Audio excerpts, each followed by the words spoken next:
하나님의 말씀 요한복음 20장 24절부터 29절까지 말씀입니다. 신약성경 183쪽, 신약성경 183쪽 요한복음 20장 24절부터 29절까지 말씀. 요한복음 20장 24절부터 29절까지 우리 함께 합독하시겠습니다. 12 제자 중에 하나로서 디도모라 불리는 도마는 예수께서 오셨을 때 함께 있지 아니한지라.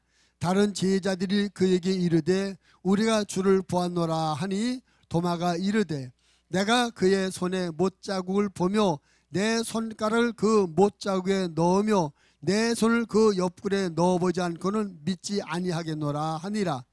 여드레를 지나서 제자들이 다시 집안에 있을 때 도마도 함께 있고 문들이 닫혔는데 예수께서 오사 가운데 서서 이르시되 너희에게 평강이 있을지어다 하시고 도마에게 이르시되 내 손가락을 이리 내밀어 내 손을 보고 내 손을 내밀어 내 옆구리에 넣어보라.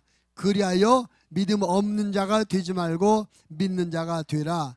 도마가 대답하여 이르되 나의 주님이시여 나의 하나님이시니이다. 예수께서 이르시되 너는 나를 본고로 믿느냐? 보지 못하고 믿는 자들은 복되도다 하시니라. 아멘. 기도하겠습니다. 하나님 아버지, 저희들이 아버지의 말씀을 나누려고 합니다. 아버지의 말씀을 잘 받을 수 있도록 성령님께서 우리 모두의 마음의 문을 활짝 열어주시고 겸손하게 하여 주시옵소서. 어떤 말씀을 주시든지 그 말씀이 내게 주시는 하나님의 명령으로 받아들이고 믿음으로 아멘하여 하나님 앞에 영광을 돌려드리게 하여 주시옵소서. 또 오늘 말씀을 듣고 말씀을 아는 것으로 그치지 말고 말씀대로 믿고 말씀대로 살 수 있도록 성령님 우리를 도와주시옵소서. 계속 우리가 말씀을 통해서 믿음이 건강하게 성장하게 해주시고 또 우리 생활이 하나님의 말씀을 실천하여 거룩한 삶으로 변화돼서 하나님 앞에 영광이 되게 하시며 이웃에게 빛과 소금이 되게 하시며 우리 자신에게는 말씀을 행하는 자에게 주는 축복의 열매가 풍성히 맺혀지게 하여 주시옵소서. 원수 마귀에게 말씀을 빼앗기지 않도록 성령님 우리를 도와주시옵소서. 또 종을 세우셨사오니 성령으로 충만케 하시며 성령으로 말하게 하여 주옵소서. 예수님 이름으로 기도드립나이다. 아멘. 지난 주일은 예수님께서 부활하신 부활주일이었습니다. 예수님께서 십자가에 못 박혀 죽으시고 사흘 만에 부활하시고 부활하신 날 그날 갈릴리에 있는 제자들을 찾아가셔서 부활하신 당신의 모습을 제자들에게 보여주셨습니다. 제자들은 깜짝 놀랐죠. 예수님께서 엊그제 십자가에서 못 박혀 처참하게 죽으시고 그 시체를 무덤에 장사 지냈거든요. 그리고 그 제자들 마음에는 여전히 예수님께서 십자가에 못 박혀서 처져 있는 모습, 그리고 그 시체를 무덤에 앉혀둔 그때 그 모습, 그것이 생각이 나는 거예요. 여전히 그 마음에 잠겨 있었는데 예수님께서 그들을 찾아오셨습니다. 얼마나 놀랐겠습니까? 그리고 내가 부활했다, 평안해라. 그 말은 이제 겁먹지 말아라, 두려워하지 말아라. 제자들을 공포와 두려움에 떨고 있는 제자들을 찾아가셔서 평안하라 하고 공포와 불안을 다 제거하고 마음을 안전시켜 주시고 이제 예수님께서 떠나셨어요. 근데 그 자리에 도마라는 제자가 없었어요. 왜 없었는지 모르지만 아무튼 뭐 볼일을 보러 갔는지 뭐 데이트를 하러 갔는지 아무튼 이 부활하신 예수님이 찾아가신 그날 저녁에 그 도마가 없었습니다. 예수님이 떠나시고 난 후에 도마가 돌아왔어요. 나머지 제자들이 도마야 어디 갔다 왔어? 너 방금 전에 예수님이 왔다 가셨어. 우리가 부활하신 예수님을 만났어. 부활하신 예수님 우리 찾아오셨어. 예수님이 부활하신 것, 그리고 자기들이 예수님 만났던 이 얘기를 전해줍니다. 여러분 같으면 그때 뭐라고 했어요? 여러분이 도말하면, 예? 여러분을 도말하면 어떻게 하겠어요? 아이고, 내가 은혜 못 받았네. 내가 왜 딴 데 가서 부활하신 예수님 만날 수 있는 기회를 놓쳤을까? 아쉬워하고 안타까워하고 그래야 될 텐데, 도마는 뭐라고 하냐면, 거짓말하지 마. 못 믿겠어. 내가 엊그제 봤거든. 예수님 죽으시는 거 봤거든. 예수님이 시체가 무덤에 장사 지낸 거 봤거든. 근데 뭐 살아났다 그래? 나 놀리는 거지? 너희 단체로 짜고서 나 놀려먹는 거지? 너희 말이 진짜라면, 내가 정말 예수님이 장애했을 허리에 손 넣어보고 예수님이 못 박아서 손에 한번 내가 손을 만져보기 전에는 못 믿겠어. 믿지 못하는 거예요. 그리고 이제 8일이 지나고 제자들이 함께 있는 그 자리는 도마도 있어. 예수님께서 다시 오셨습니다. 그것이 부활하신 예수님께서 제자들에게 두 번째 나타나신 날이에요. 오늘 본문의 이야기가 그 예수님, 부활하신 예수님이 제자들에게 두 번째 나타나셨을 때 이 얘기가 오늘 본문의 말씀입니다. 오늘 그래서 이 말씀과 함께 은혜를 받으려고 하는 것이고, 말씀의 제목을 부활 후 두 번째 나타나신 예수님, 따라합시다. 부활 후 두 번째 나타나신 예수님. 다음 주는 무슨 설교할까요? 눈치. 그렇지. 오늘은 두 번째, 다음 주는 세 번째 하려고 그래. 세 번째 그다 21장이 23번째. 오늘 두 번째 나타나신 예수님의 이야기를 통해서 함께 은혜를 나누려고 하는 것입니다. 오늘 이 말씀과 제일 먼저 보는 것은, 첫째 우리가 주목할 것은 도마를 찾아오신 예수님입니다. 도마를 찾아오신 예수님. 따라합시다. 도마를 찾아오신 예수님. 자, 보십시다. 26절입니다. 여드레를 지나서 제자들이 다시 집 안에 있을 때에 도마도 함께 있고 문들이 닫혔는데 예수께서 오사 가운데 서서 이르시되 너에게 평강이 있을지어다 하시고 도마에게 이르시되 네 손가락을 이리 내밀어 내 손을 보고 내 손을 내밀어 내 옆구리에 넣어보라. 그리하여 믿음 없는 자가 되지 말고 믿는 자가 되라. 예수님이 나타나시되 주목할 것은 그 제자들이 함께 있었는데 문이 닫혀 있었어요.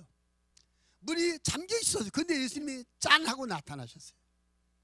보통 문이 닫혀 있으면 문 열어주세요. 얘들아, 제자들아, 내가 왔다, 문 좀 열어라.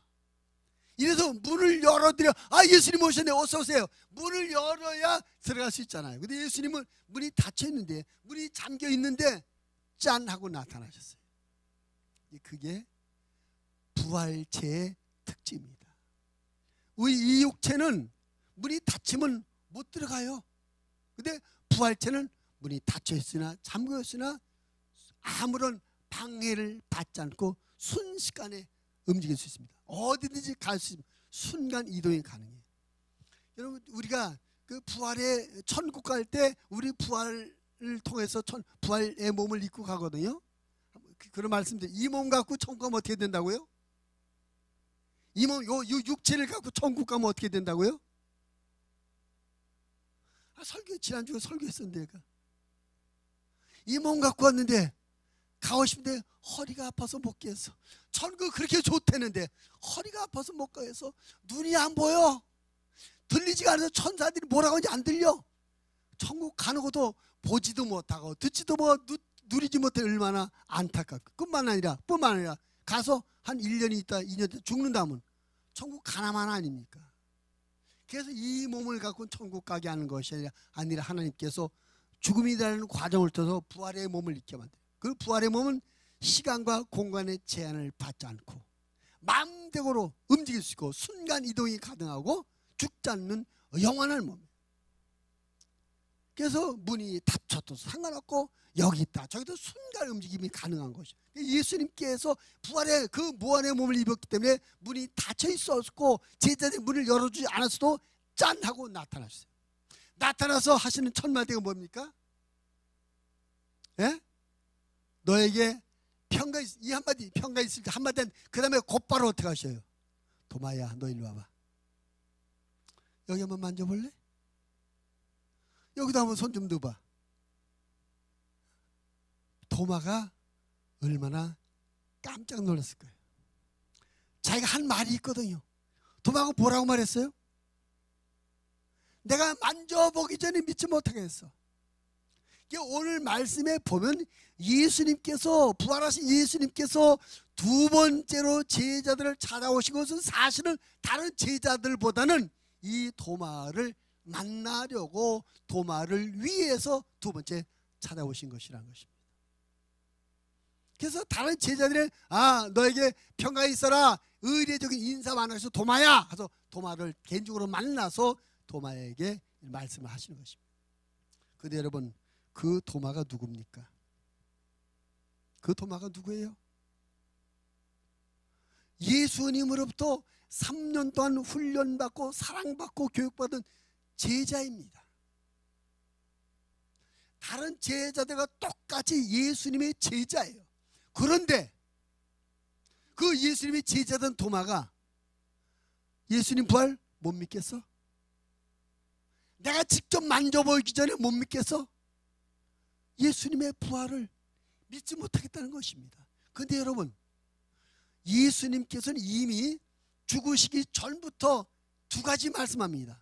첫째, 내가 예루살렘에 가서 십자가에 못 박혀 죽을 것이다. 둘째, 장사한 지 사흘 만에 다시 살아날 거다. 이 말씀을 벌써 여러 번 제자들이 하셨어요. 그럼 도마가 그 예수님이 하신 그 두 가지 말씀, 십자가에 죽으실 것과 죽고 장사한 지 3일 만에 다시 부활할 것이다, 이 말씀을 도마가 들었을까요? 못 들었을까요? 들었죠. 한 번 들은 게 아니라 여러 번 들었어요. 왜? 그 제자들은 그 당시 항상 예수님과 24시간 붙어서 같이 생활했으니까. 그래서 다른 사람은 못 듣는 것을 제자들은 들을 수 있었어요. 다른 사람을 보지 못하는 것을 이 제자들은 볼 수 있었어요. 같이 살았기 때문에. 그래서 틀림없이 도마도 예수님이 직접 하신 말씀, 내가 죽을 거야, 그런데 3일 만에 다시 살아날 거야, 이 말씀 여러 번 들었어요. 그러면 도마가 직접 자기가 부활하신 예수님을 만나지는 못했지만 다른 제자들이 도마야, 예수님 오셨다 가셨어, 그가 말씀하신 대로 살아나셔서 우리 찾아오셨어, 너 어디 갔다 왔어, 이 말할 때 아까 내가 말한 맞아 예수님이 말씀하셨지, 내가 예루살렘 가서 십자가 죽을 것이다, 죽고 3일 만에 다시 살아날 거야, 이 말씀하셨지. 그 말씀대로 살아나셨구나. 내가 깜빡 그 말씀을 생각하지 못하고 딴 데 갔었네. 오늘이 그날인데, 오늘이 죽은 지 사흘째 되는 날이니까 오늘 부활하신 날인데 내가 깜빡하고 딴 데 갔었네. 여기 있었어야 그분 만났을 텐데 아쉽다, 안타깝다, 내가 왜 바보처럼 그랬을까, 이래야 맞을 텐데 믿지 못하겠다, 만져보게 저는 인정하지 못했다. 주님의 가르침과 주의 말씀과 주의 교훈을 인정하지 못하고 믿지 못했어요. 불신앙으로 가득했습니다. 그러니까 예수님의 입장에서 보면 이 도마는 저는 왜 저렇게 됐지? 내가 몇 번이나 말했는데 왜 믿지 못하는 거지? 그 도마의 불신앙에 대한 괘씸한 마음, 저런 고약한 놈, 내가 저놈 어떻게 가르쳤는데 얼마나 사랑해 주었는데 왜 저럴까? 실망하고 괘씸한 생각도 들을 것이에요.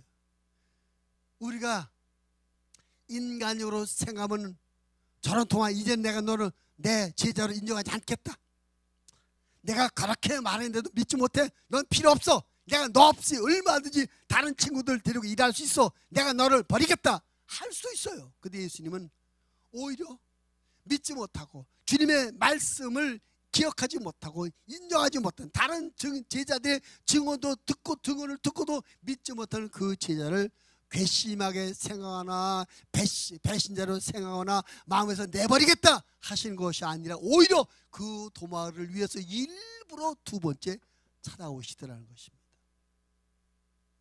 확실히 예수님은 우리와 다르신 분이에요. 섭섭한 마음, 서운한 마음, 나를 인정하지 못하고 믿지 못하는 것에는 괘씸한 마음도 들겠지만, 그것보다도 예수님의 생각에는 저는 내가 한 번 택한 내 사람이다. 저는 내가 한 번 택한 나의 제자다. 그러니 저희가 믿음이 없고 내 말을 인정하지 못했지만 그래도 내가 너를 포기하지 않겠다고 다시 찾아와서 만나 주시는 것입니다. 여러분, 예수님이 평소에 이런 말씀하셨어요. 요한복음 6장 37절, 아버지께서 내게 주시는 자는 다 내게로 올 것이요 내게 오는 자는 내가 결코 내쫓지 아니하리라. 우리가 바보짓하고 믿음이 없어서 헤매이고 그럴지라도 주님이 우리를, 넌 믿음이 없어, 넌 왜 의심해, 넌 왜 내 말을 안 들으라고 내쫓지 않겠다는 것입니다. 또 요한복음 6장 39절 말씀에 보면 나를 보내신 이의 뜻은 내게 주신 자 중에 내가 하나도 잃어버리지 아니하고 마지막 날에 다시 살리는 이것이니라. 잃어버리지 않는다. 오늘 예수님께서 두 번째 다시 나타나신 이유는 도마를 다시 만나서 그에게 믿음을 심어주고 그를 회복시키기 위해서 다시 찾아와 주신 것입니다. 이것이 하나님의 사랑이에요. 여러분 기억하십시오. 우리는 아무리 열심과 노력과 최선을 다한다 할지라도 100% 하나님의 마음에 쏙 들게 살 수는 없어요. 인간인지라 하나님의 마음을 오해할 수도 있고, 때로 우리가 믿음이 부족해서 영적으로 바보같은 짓을 할 때도 있어요. 하나님께서 가지 말라고 한 것을 그런 길로 갈 수도 있고, 하나님께서 하라고 한 것을 안 하는 경우도 있어요. 그럴지라도 하나님이 우리를 포기하거나 내버리지 않는다는 사실을 믿으시기 바랍니다. 예수님께서 믿음을 잃어버린 도마를 찾아와 주신 것처럼 우리를 계속해서 찾아와서 만나 주시는 걸 믿으시기를 바랍니다. 이것이 하나님의 사랑이에요. 이것이 하나님의 사랑입니다. 우리는 여기서 한 가지 분명한 믿음을 가져야 돼요. 하나님은 결코 나를 포기하지 않으신다. 따라합시다. 하나님은 결코 나를 포기하지 않으신다. 옆 사람 인사합니다. 하나님은 결코 당신을 포기하지 않으십니다. 아멘. 그것은 우리가 훌륭하고 우리가 대단하고 우리가 똑똑해서가 아니라, 우리가 그런 훌륭한 자격과 조건을 갖췄기 때문이 아니라 하나님의 크신 아가파의 사랑, 그 무조건적인 사랑 때문에 그런 것입니다. 아멘. 열왕기상 19장에 보면 엘리야의 이야기가 나와 있습니다. 엘리야 시대 이스라엘 왕은 아합 왕이었어요. 이 아합 왕은 자기 부인 이세벨의 어떤 그 모략이라고 할까, 어떤 그 바가지라고 할까, 이것에 의해서 국가 전체를 바알 우상 섬기는 것으로 만들어버리고 말았어요. 그래서 국가 공무원으로 850명을 바알과 아세라 신 섬기는 우상의 제사장들을 세워놨어요. 그리고 전국 강산 안에 그 우상 섬기는 제단도 만들고 산당도 만들었어요. 그리고 뿐만 아니라 상대적으로 전통적으로 이스라엘 백성이 믿어오던 여호와 하나님을 믿지 못하게 했습니다. 그리고 여호와 하나님을 믿고 여호와 하나님의 말씀을 전하는 선자들 죽였어요. 엄청난 핍박이 있는 그때 엘리야가 하나님의 종으로 사역했습니다. 하나님께서 엘리야에게, 엘리야야, 너 저 아방을 피하여 도망만 다니지 말고 그를 만나서 어느 신이 참 신인지, 아방이요, 당신이 믿는 바알이 진짜 신인지 내가 믿는 여호와가 진짜 신인지 판결합시다. 갈멜산으로 당신이 믿는 바알 신의 선자들 다 오라고 하고 나도 가겠습니다. 그래서 제단을 만들어 놓고 기도해서 불을 내려줄 그 신을 참 신으로 인정합시다. 이거 그리고 우리 백성들을 다 오라고 해서 백성들을 증인 삼읍시다. 그랬어요.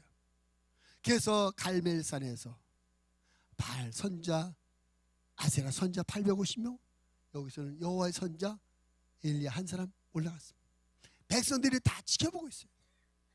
제단을 만들어 놓고 제물을 올려놓고 바알 선자들이 바알의 신을 부릅니다. 바알이여 불을 내려주세요. 바알이여 불을 내려주세요. 하루 종일 외치고 부르짖어 봤지만 불이 내리질 않아요. 결국 그들이 포기했습니다. 이제 엘리야 차례가 됐어요.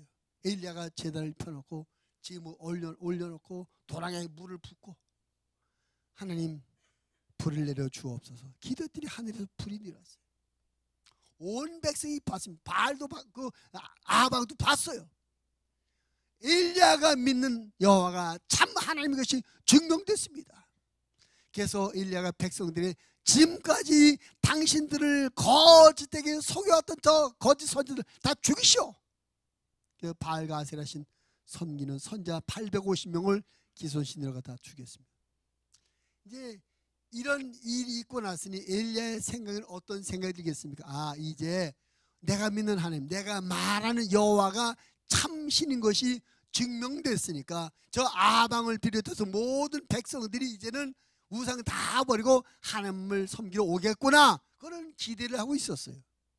이것이 열왕기상 18장인데 그다음 이어진 19장에서 어떤 일이 벌어집니까? 엘리야의 기대와는 정반대 상황이 벌어집니다. 아방의 분 이세벨이 그 엘리야 그럼 잡아 죽여라. 자기가 믿고 자기가 길렀던 그 바알과 이세벨, 그 바알과 아세라 그 선자들을 엘리야가 죽였다는 것을 보고를 받고 화가 나서 하나님을 섬기는커녕 엘리야를 죽이라. 엘리야가 가만히 잡혀 죽였어요. 그래서 저 브엘세바 광야로 숨어 들어갔습니다. 그래서 가만히 앉아 생각하니까 기가 막힌 거예요. 내가 말하는 하나님이 참신인 것이 증명됐는데, 다 봤는데 나를 인정하고 내가 말하는 하나님을 믿어야 될 텐데 오히려 나를 죽이려고 들고 있어요. 내가 무슨 잘못이 있는데, 내가 무슨 죄를 졌는데 나를 죽이려고 해. 답답해서. 그래서 그 브엘사바 광야에서 로뎀 나무 밑에서 하나님 앞에 이렇게 기도하면, 하나님, 저놈들이 나를 죽이려고 합니다. 저 사람들의 손에 잡혀 죽는 것보다 차라리 하나님께서 제 목숨을 거둬주세요. 저 사람들의 손에 주는 것보다 하나님께서 제 생명을 거두가는 것이 더 좋겠습니다. 제 생명을 거둬주세요 라고 기도합니다. 하나님께서 뭐라고 하십니까? 아니야, 너 아직 할 일이 있어. 저 백성들 몰라서 그래. 할 일 있어. 하나님께서 이 엘리야에게 위로하고 힘을 줍니다. 용기를 줍니다. 하나님께서 한번 세우신 사람, 하나님께서 한번 택하신 사람, 나는 못해요, 나는 안 해요 포기하고 스스로 주저앉을지라도 하나님은 그래 알았어 이놈아 그만둬 하시는 것이 아니라, 아니야, 할 수 있어, 일어나 내가 너와 함께 할게, 내가 너 도와줄게, 붙잡아 주시고 힘 주시는 걸 믿으시길 바라십니다. 하나님은 결코 우리를 포기하지 않으십니다. 우리를 부르신 하나님께서 여전히 우리를 사용하실 것이고, 우리를 통해서 하나님의 목적과 뜻을 이루시기 위해서 우리에게 필요한 은혜와 능력과 축복을 베풀어 주실 줄 믿으시기를 바랍니다. 아멘.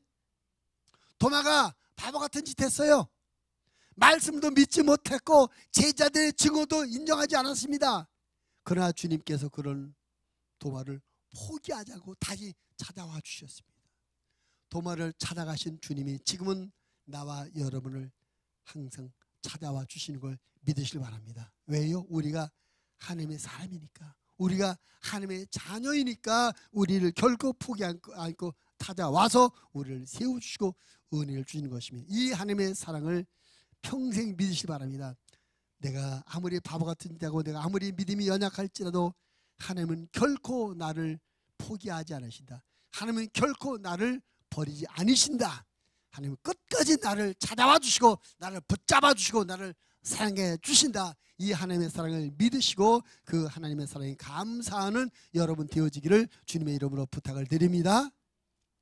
그 다음에 두 번째로 부활로 두 번째 제자들을 찾아오신 예수님의 모습에서 우리가 어떤 은혜를 받느냐. 27절을 다시 보게 되면은, 자, 27절 우리 다시 한번 읽어보겠습니다. 도마에게 이르시되 내 손가락을 이리 내밀어 내 손을 보고 내 손을 내밀어 내 옆구리에 넣어보라. 그리하여 믿음 없는 자가 되지 말고 믿는 자가 되라.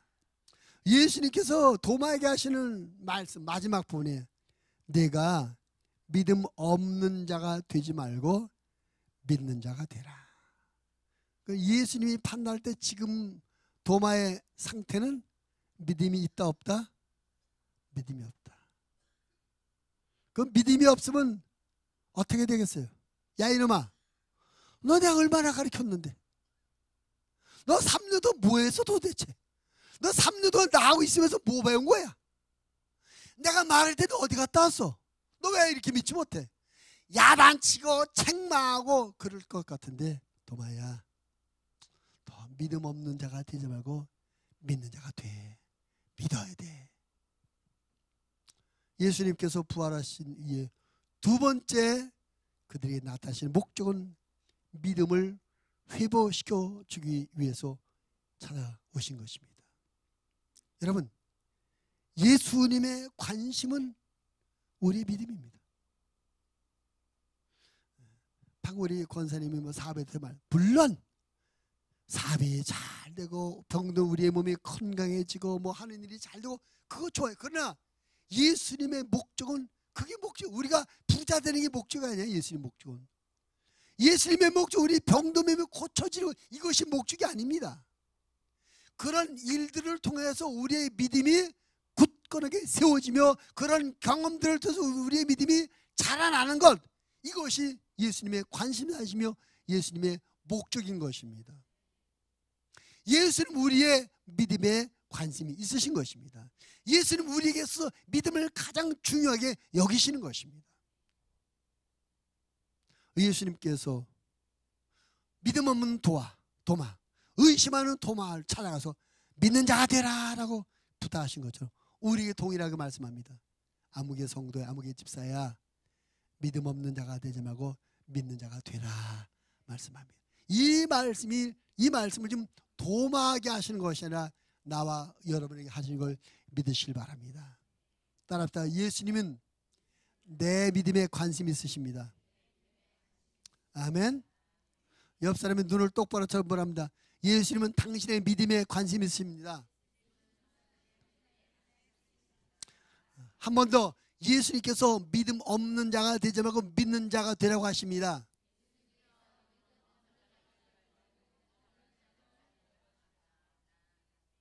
아멘. 여러분, 예수님은 우리가 믿는 자가 되길 원하시는데 마귀는 우리가 믿음 없는 자가 되길 원해요. 이 싸움이 우리 안에서 치열하게 일어난 겁니다. 성령께서 우리에게 믿음을 세우는 방향으로 갈 길을 가르쳐 주신데 마귀는 반대해서 믿음에서 멀리 떨어지는 것으로 가라고 딴소리예요. 우리가 양쪽에서 말을 다 듣습니다. 그리고 우리 안에서 싸우는 거예요. 예수님은 이렇게 말씀하는데 마귀는 이렇게 말했어. 근데 우리가 이걸 마귀의 말이라고 분별하면 참 좋은데 마귀의 말로 듣자고 우리 아버님이 말씀하셨는데, 내 친구가 말했는데, 우리 아들이 말했는데, 우리 남편이 말했는데. 근데 여러분, 마귀가 아버지를 통해서, 남편을 통해서, 어머니를 통해서, 친구를 통해서 우리에게 말하는 거예요. 믿음과 반대되는 말, 하나님의 길과 멀어지는 말, 하나님의 방향과 다른 방향으로 하는 모든 말은 누가 말했을지라도 그는 마귀의 말이, 마귀가 시켜서 마귀의 말을 우리에게 대언하는 거예요. 분별하시기 바랍니다. 깨달으시기 바랍니다. 그래서 우리가 믿는 자가 될 수 있도록 주님의 말씀을 따라가야 될 줄로 믿습니다. 아멘. 우리가 신앙 생활하게 되면 여러 가지 많은 그 경험들을 해요. 우리 권사님 방금 관과식 말씀하죠. 기도했는데 그날 오행고에 2개를 새로 만나게 됐더라. 기도하면 응답을 주셔요. 여러분, 하나님께서 왜 우리 기도할 때 응답을 주시나요? 그 기도 응답을 통해서 하나님이 살아계시는구나, 하나님께서 내 기도를 들어주시구나, 하나님 더 믿어야지, 우리가 믿음을 더 갖게 하시려고 우리 기도에 응답하시는 걸 믿으시길 바랍니다. 하나님께서 우리의 삶에 좋은 일들을 많이 주셔요. 그거 왜 주시는 겁니까? 그 좋은 일들을 통해서 하나님께서 나를 사랑하시는구나, 하나님께서 나를 축복하시는구나, 하나님께서 나를 지키시고 보호하고 계시나, 하나님을 깨닫고 그 하나님에 대한 믿음을 더 갖게 하고 더 많은 믿음을 굳게 세우게 하기 위해서 우리에게 좋은 일을 주시는 것입니다. 하나님께서 우리에게 이런저런 은혜를 주시는데 목적이 있어요. 무슨 목적? 우리의 믿음을 성장시키려는 목적입니다. 여러분의 믿음이 정지되어 있으면 안 됩니다. 여러분의 믿음이 작은 믿음이 되면 안 됩니다. 여러분의 믿음이 점점 큰 믿음으로 날마다 자라나야 될 줄로 믿습니다. 성경 안에 보면 분명히 우리의 믿음에 대해서 예수님의 제자들 보고도 너희가 어찌 믿음이 없느냐 말씀하고, 왜 무서워했느냐, 믿음이 적은 자들아 말씀하고, 내 믿음이 크도다 말씀. 같은 믿음을 먹고 믿음이 없다, 믿음이 적다, 믿음이 크다, 그러니까 믿음에도 차이가 있다는 것이죠. 그럼 우리 주님이 원하시는 믿음이 뭡니까? 없는 믿음을 원하시겠습니까? 적은 믿음을 원하시겠습니까? 큰 믿음을 원하시는 줄 믿습니다. 또 이 말씀부터 우리가 배우게 되면 우리 믿음이라는 것은 없다가 적다가 커질 수 있다, 믿음이 변동이 있다는 것입니다. 할렐루야. 그래서 우리 주님은 자꾸 우리의 믿음이 커지도록, 믿음 없는 자가 믿음을 갖게 하고 믿음이 작은 자가 믿음이 커지도록 하기 위해서 이런저런 은혜를 주시고 축복을 주며 간증거리를 만들어 주시는 것입니다. 예수님께서 우리의 믿음을 위해서 우리 기도에 응답해 주십니다. 우리의 믿음을 위해서 우리 병든 몸을 고쳐주시고 물질의 복도 주시고 우리의 소원도 이루어주며 우리의 믿음을 위해서 기적도 행해 준 걸 믿으시기 바랍니다. 요한복음 2장에 보면 예수님께서 공생에 들어오셔서 첫 번째 기적을 행하신 이야기 나왔습니다. 예수님이 어머니와 함께 가나의 한 혼인집에 초대를 받으셔 가셨어요. 한창 잔치가 진행 중인데 예수님 어머니 마리아가 예수를 찾아와서, 예수여, 이 집에 포도주가 떨어졌다, 포도주가 떨어졌다는 얘기를 예수께 하십니다. 그때 그 예수님이 나와 무슨 상관이 있겠습니까? 이 집이 잔치집은 이 집인데 이 잔치집에 포도주가 떨어진 것이 나하고 무슨 상관이에요? 근데 그 어머니 마리아가 그 집 하인들에게 말합니다. 저 예수가 너희들에게 무엇을 시키든지 그대로 다 하라. 그대로 하라. 그리고 갔어요. 예수님께서 이 집에 포도주가 떨어진 것이 나하고 무슨 상관이 있습니까? 라고 말했던 예수님께서 종들에게 가서 물을 떠다가 저 돌 항아리에 갖다 채워라. 6개를 다 채워라. 그 돌 항아리는 외출할 때 들어올 때 손발 씻는 세수물 항아리예요.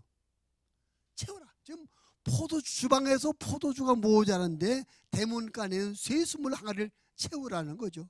그리고 종들은 그 예수의 어머니가 저분이 무엇을 시키든지 그대로 하라고 말씀했기 때문에 그 말씀에 따라 종들이 물을 길어다 부었어요.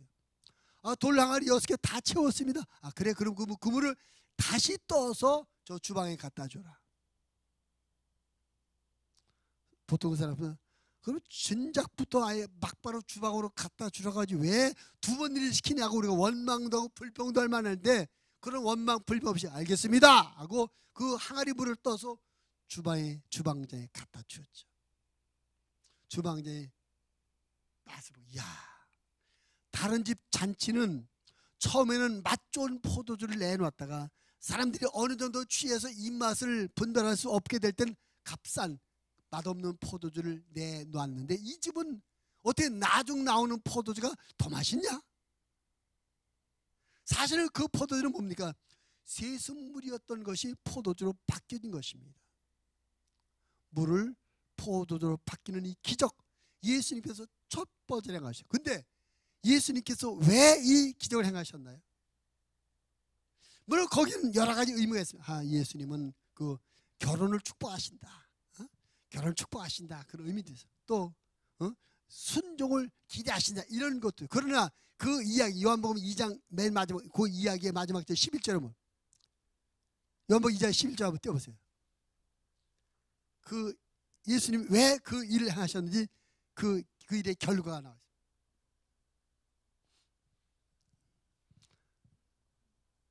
자막 안 띄나? 요한복음 2장 11절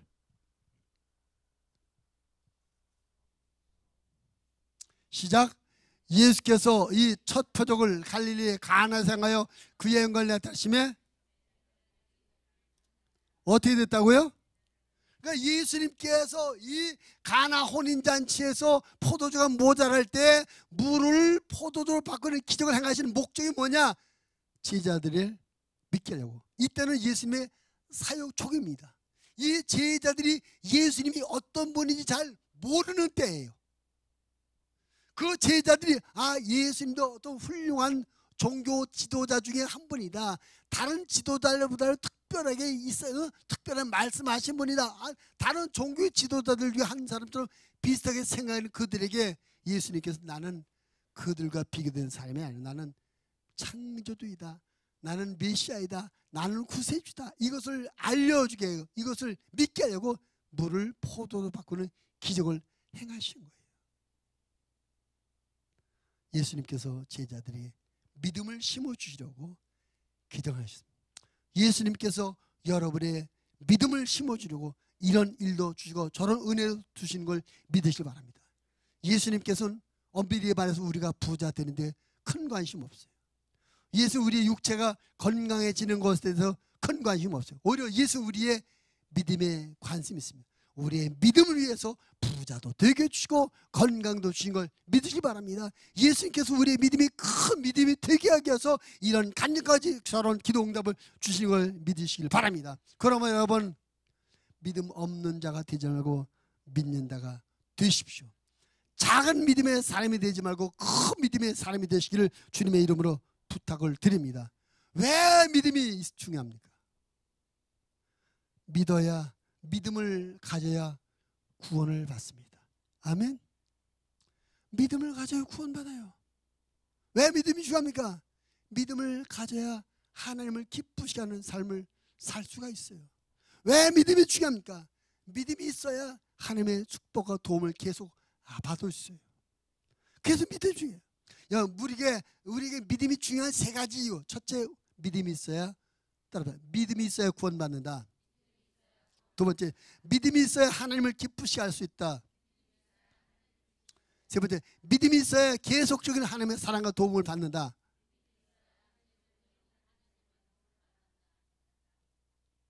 아멘을 하니까 왜? 이 말이 틀렸어요? 이 말 성경 말씀 아닙니까? 믿음이 있어야 구원받는 거 성경 아닙니까? 아멘 해야지. 그러니까 믿음이 있어야 하나님을 기쁘시게 했다는 것은 히브리서 말씀 아닙니까? 믿음이 있어야 우리 하나님께서 사랑도 축복하시는 것이죠. 도움도 받는 것이죠. 믿음이 중요합니다. 여러분, 돈보다 믿음이 중요해요. 사업이 잘 되고 자식이 좋은 대학 가고 남편이 승진하는 것보다 믿음이 중요합니다. 왜? 믿음만 있으면 나머지가 다 되니까. 할렐루야. 옆 사람, 믿음만 있으면 나머지 다 됩니다. 아멘을 크게 합시다. 난 정말 아멘을 적게 해서 싫어. 근데 왜 우리가 언젠가부터 우리 목양교회가 얌전한 교회가 돼. 기도 소리도 잘 안 들리고 찬송 소리도 잘 안 들리고 아멘 소리도 안 들리고 왜 그러지? 아까 찬양할 때도 찬양들 소리밖에 안 들려. 여러분 찬양이 안 들리더라고요. 여러분의 찬양을 하나님께서 기대하십니다. 여러분의 기도를 하나님께서 기다리세요. 여러분의 아멘을 기다리신 겁니다. 여러분의 예배를 드리셔야 돼요. 아멘. 이 말씀이 여러분 각자의 주님 말씀이니까 여러분 각자가 아멘 믿습니다. 그렇게 되길 바랍니다. 그래서 내가 아멘하고 받아야죠. 여러분 아멘이라는 게 되게 중요합니다. 이제 그 다음 나올 것인데 아멘이라는 뜻이 뭡니까? 아멘 뜻.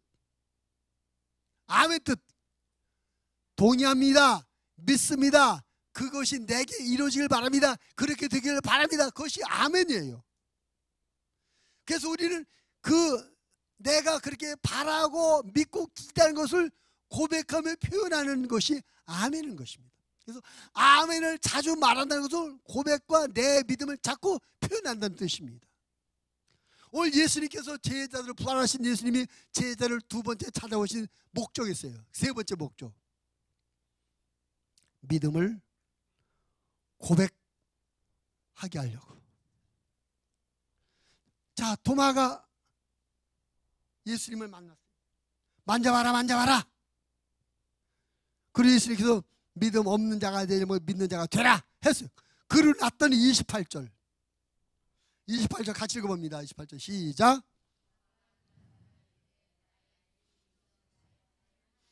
도마가 뭐라고 그랬어요? 네, 주님이십니다.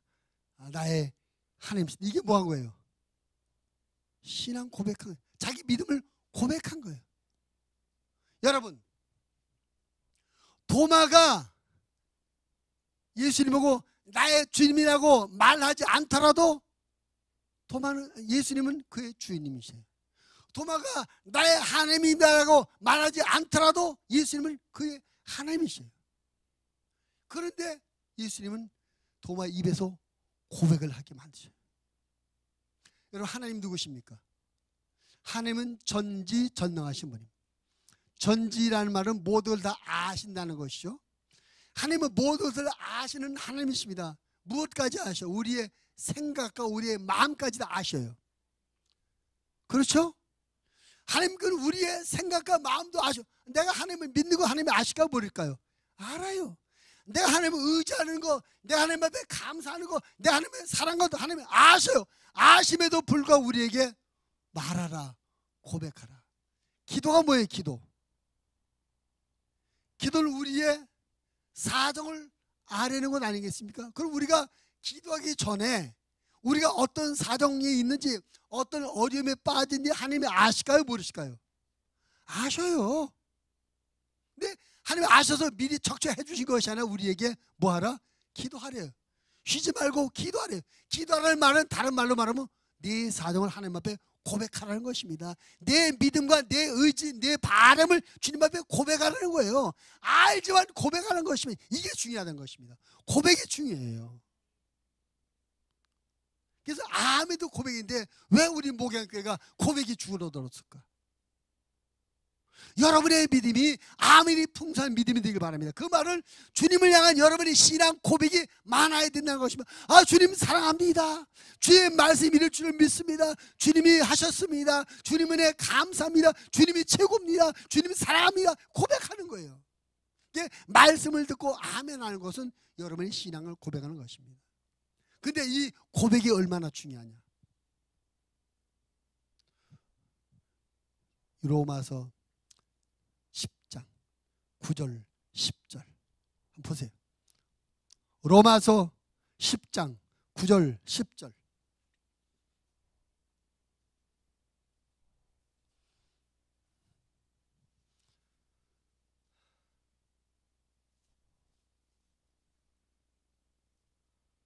로마서 10장 9절 10절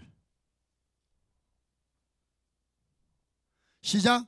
내가 만일 내 입으로 예수를 주로 시인하며 또 하나님께서 그를 죽은 자 가운데서 살린 것을 내 마음에 믿으면 구원을 받으리라. 사람이 마음으로 믿어 의에 이르고 입으로 시인하여 구원에 이르느니라. 아멘. 입으로 어떻게 하라고요? 시인하라고, 고백하라는 것입니다. 우리 신앙생활에 고백, 시인이 참 중요해요. 마태복음 16장에 보면 예수님께서 제자들과 함께 가이사라 빌립보 지방을 가시겠다. 근데 가이사라 빌립보 거기는 우상 숭배의 어떤 백화점처럼 수많은 우상 숭배자가 있어. 거기 사람이 전부 각자 다른 신, 제사, 다른 우상의 제사들이에요. 예수님의 제자들과 함께 갈 때 많은 무리들이 가서 각자의 신에게 제사 드리는 걸 볼 때 제자들이 묻습니다. 얘들아, 사람들이 나를 누구라고 하느냐? 모세라고 합니다. 엘리야라고 합니다. 선지자 중 하나라고 합니다. 그래? 그럼 너희는 나를 누구라고 하느냐? 그때 유명한 베드로가 신앙 고백하죠. 뭐라고 말해요? 주는 그리스도시요 살아계신 하나님의 아들이십니다. 그때 예수님께서 그 베드로의 신앙 고백을 들으시고 뭐라고 말씀하십니까? 바요나 시몬아, 내가 복이 있다. 그러면은 여러분, 그 베드로가 예수님에게 주는 그리스도시요 살아계신 하나님의 아들이라고 말하기 전에 베드로가 그런 생각과 그런 믿음을 갖고 있는 것을 예수님이 모르셨을까요? 예수님이 그걸 모르셨다면 예수님은 하나님이 아니시죠. 아셨어요. 알고 계셨지만 고백하기 위해서 너희는 나를 누구라고 하냐 물으신 것입니다. 여러분, 어떤 의미로 보면 우리 기독교는 고백의 종교입니다. 고백의 종교. 자꾸 하나님 앞에 시인하며 고백해야 돼요. 우리의 믿음을, 하나님을 향한 우리의 마음을, 하나님을 향한 우리의 사랑을 고백해요. 그 고백하는 방법이 찬양이 고백의 방법입니다. 기도가 고백의 방법이에요. 그리고 가장 큰 고백의 방법, 가장 다양한 고백의 방법은 아멘입니다. 아멘이라고 해서 그 앞에 있는 모두들 다 인정하고 받아들이고 믿는다는 표현이 아멘인 것입니다. 그래서 우리는 찬양과 기도와 아멘이 끊어지지 않는 그런 고백의 삶을 살아야 될 줄 믿습니다. 그 고백이 계속 되어진다는 것은 그만큼 계속적으로 하나님의 은혜를 받고 있고 계속적으로 뭔가 하나님과 나 사이에 뭔가 일어나고 있다는 증거 아니겠습니까? 눈에 보이고 손으로 잡히는 어떤 현상적인 것들도 일어나고 눈에 보이지 않는 영적으로 교감되고 느껴지는 그런 뭔가가 일어나고 있기 때문에 우리 안에서 아멘이 나오고 찬양이 나오고 기도가 나오는 것이에요. 근데 여러분 잘 생각해 보시죠. 우리의 믿음이 건강한 믿음이 될 때 고백이 많이, 하나님 감사합니다, 사람이다, 하나님이 하셨습니다, 간증도 많이 나오고 기도가 나오고 찬양이 많이 나오고 아멘이 많이 나오고, 근데 우리 신앙이 건강하지 못하고 병들면 고백이 안 나와요. 아멘이 안 나와요. 하나님은 사랑합니다, 하나님 감사합니다 고백이 안 나와요. 병들어서 그래요. 병들어서. 바로 우리 목양 모든 가족들의 믿음이 건강한 믿음이 되길 바랍니다. 하나님 앞에 고백이 많아지는 그런 믿음이 되길 바랍니다. 예수님께서 일부러 찾아와서 도마에게 만납니다. 도마야, 믿음 없는 자가 되지 말고 믿는 자가 되라 말했어요.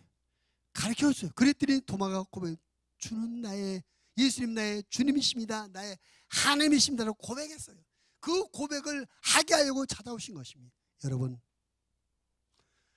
도마에게 고백을 하게 하기 위해서 부활 이후 두 번째 그들을 찾아서 예수님께서 여러분에게도 기대하십니다. 고백하기를. 찬양으로 많은 신앙의 고백이 있고 기도로 많은 신앙 고백이 있고 많은 아멘으로 고백이 있는 여러분들이 되길 위해서 우리를 찾아오시고 우리를 기대하시는 걸 믿으시기를 바랍니다. 몇 년 전에 아마 핸드폰 광고였나 뭐 광고인데 보니까 그 아빠는 귀에 전화기 들고 있고 직장에 있고 애기 엄마가 아주 깐난쟁이를 놓고 아빠라고 해봐, 아빠라고. 이제 뭐 돌도 안 지나게 아빠를 하겠어. 근데 아빠라고 해봐, 아빠라고. 어떠 했지. 그러니까 아빠라고 했다고 쭉 하는 거예요. 네, 그 몇 년에 그 광고 봤어요. 근데 여러분, 그 아이가 아빠라고 말하네도 아빠는 아빠예요. 그렇잖아요. 근데 그 아빠가 아빠라고 했다 너무나 좋아하더라고요. 그렇습니다. 우리가 하나님 보고 하나님은 나의 하나님이시다 말하지 않더라도 하나님은 나의 하나님이십니다. 그러나 우리가 하나님에서 나의 하나님이라고 고백할 때 하나님께서 기뻐하십니다. 우리가 고백할 때 하나님이 영광을 받으십니다. 그래서 하나님 우리에게 많은 믿음의 고백을 하기를 원하셔요. 믿음의 고백을 하라고 우리에게 요구하고 계시는 것입니다. 오늘 부활하신 예수님께서 두 번째로 제자를 찾아오신 목적은 도마의 입에서 나의 주님이십니다, 나의 하나님이십니다 믿음의 고백을 하게 하려고 찾아오셨습니다. 그 주님이 여러분에게 여러분의 고백을 기다리고 계십니다. 동일하게 여러분에게 고백하라고 요청하고 계십니다. 여러분의 많은 신앙의 고백으로 말미암아 주님을 기쁘시게 해드리는 그런 하나님의 사람들이 되시기를 주님의 이름으로 부탁을 드립니다. 부활하신 저녁에 갈릴리로 제자를 찾아가셔서 평안을 빌어주며 부활하신 당신의 몸을 보였던 예수님, 두 번째 그들을 다시 찾아갔습니다. 그것은 두 번째 찾아가신 단순히 도마 때문에 찾아가죠. 그가 주님이 택하신 제자였기에, 그가 믿음이 없어서 이상한 소리하고 부활을 부인할지라도 포기할 수 없어서 포기하지 않고 다시 찾아가 주고 만나주고 사랑해 준 것입니다. 예수님께서 믿음이 없는 도마를 포기하지 않으시고 여전히 사랑하시는 것처럼 하나님께서 여러분을 포기하지 않고 여전히 사랑하시는 걸 믿으시길 바랍니다. 여러분이 어떻게 될지도 결코 하나님은 여러분을 포기하지 않고 여전히 사랑하시는 걸 믿으시기를 바랍니다. 예수님께서 찾아가신 목적은 믿음이 없는 도마에게 믿음을 회복시켜 주려고 찾아갔어요. 예수님의 관심은 우리의 믿음에 관심이 있습니다. 예수는 우리의 믿음이 건강하게 자라나게 하시려고 이런저런 은혜와 복을 베풀어 주는 것입니다. 여러분, 믿음이 적은 자가 되지 말고 믿음이 큰 자가 되셔서 믿음의 분량만큼 믿음의 크기만큼 주님을 기쁘시게 해드리고 주의 일에 쓰임받는 하나님의 사람들이 되시기를 바랍니다. 부활하신 예수님께서 두 번째도 그들을 찾아가신 목적은 도마의 입에서 나의 주님이십니다, 나의 하나님이십니다 신앙을 고백하고 믿음을 고백하게 알고 찾아가셨어요. 우리 하나님께서 우리의 고백을 통해서 영광을 받으십니다. 우리의 고백이 위로 하나님 앞에 영광이요 세상의 복음 전파가 되는 것입니다. 여러분의 신앙생활 가운데 고백이 풍성한 그런 신앙이 되길 바랍니다. 찬양으로 고백하시고 기도로 고백하시고 모든 말씀에 대한 풍성한 아멘으로 고백하셔서 여러분에게 많은 고백을 통해서 하나님께서 많이 기뻐하시고 여러분에게 고백한 것만큼 그만큼 더 크신 은혜와 축복이 풍성하게 되는 그런 축복이 있게 되기를 주님의 이름으로 축원을 드립니다. 하나님